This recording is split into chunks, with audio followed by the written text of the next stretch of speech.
Oke. Dan sekarang saya akan bahas kaitan mengenai portofolio yang untuk pemain tengah.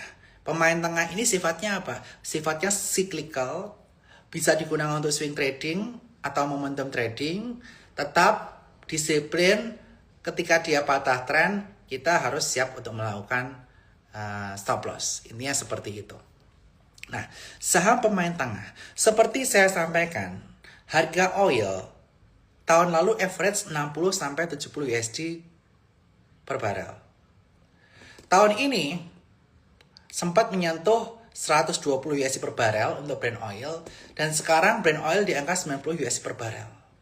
Dan saya asumsikan tahun ini misalnya perang berakhir, harga oil tidak akan balik lagi ke 60-70 USD per barel, tapi minimal 80-100 USD per barel. Artinya apa? Ada kenaikan minimal kisaran 20-30% kenaikan harga oil yang akan berdampak terhadap pendapatan perusahaan-perusahaan kaitan oil ini akan mengalami kenaikan cukup signifikan.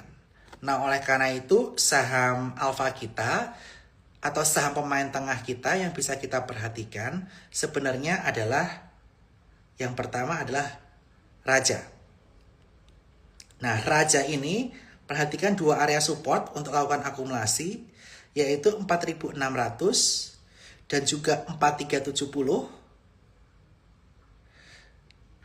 Dan jika Raja ini bisa breakout dari area 5.025 bisa ke 5175 dan nextnya bisa ke area 5450. Raja ini cukup menarik karena potensi dia akan mengalami peningkatan pendapatan.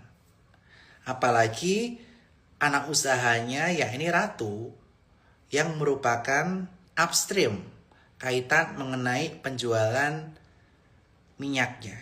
Nah, Ratu ini udah mengalami kenaikan cukup signifikan sejak saya call minggu lalu dan beberapa saat yang lalu. Dan untuk Ratu ini, area support yang bisa diperhatikan adalah di kisaran area 6.150. Dan jika dia breakout 7.300, ada potensi ke area 7850. Itu kaitan mengenai oil.